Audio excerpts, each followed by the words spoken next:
And Tim Adams back here at Higher Ground. We've got Antonio TK Kinard. Everybody calls you TK. Yes, sir. That's for Tony Kinard. Right. Now, you're a guy, very interesting guy, a guy I've been very high on. Your height, 6'3"? I'm 6'4". 6'4", and your weight, you've had a lot of weight. You were a safety.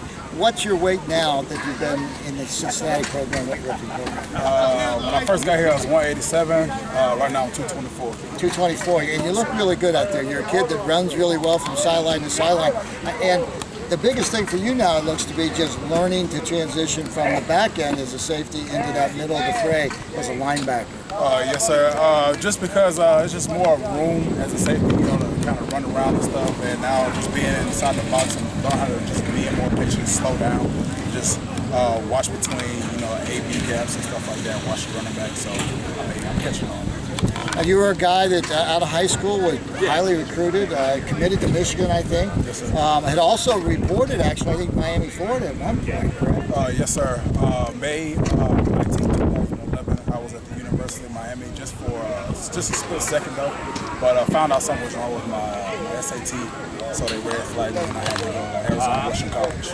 And now you come here at Cincinnati, and how difficult has it been to transition to that linebacker position?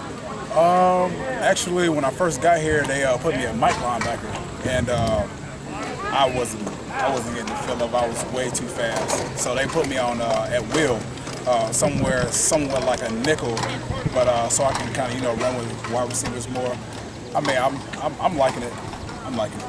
You had to miss the first couple practices because I guess the casework we had, the NCAA, didn't finish whatever work was supposed to be done. So for you, was it a little nervous after everything you've been through in your career? Oh man, it was almost like handling adversity all over again, like making it D1, stepping back, making it D1 again, stepping back. Now I'm finally here. Then I missed the first two practices, and it was just like, I can't believe this is happening again. But I kept my faith in God. I knew everything was going to be okay. Nippert Stadium is a great place for Bearcat fans. You haven't played in a game there yet, but have you ever watched many games at Nippert Stadium? Do you know much? No, sir, I haven't. So coming out of that tunnel for the first game, players usually run down the student section. It's really one of the neater things to do. Have any players talk to you about it? Actually, yes, sir. Clemente Caches, he told me when he first got here, as a freshman, running through the tunnel out to a big crowd like that, it kind of made him a little emotional. And I kind of made a comment like, yeah, I probably would get emotional too because I've been waiting to feel that way for such a long time. Absolutely. You're an Ohio guy that, of course, how'd you get out to the Arizona Junior College? The coaches at Miami talked to the coaches at Arizona Western, so that's how I ended up at Arizona. But Coach Clinkscale's kind of known you forever.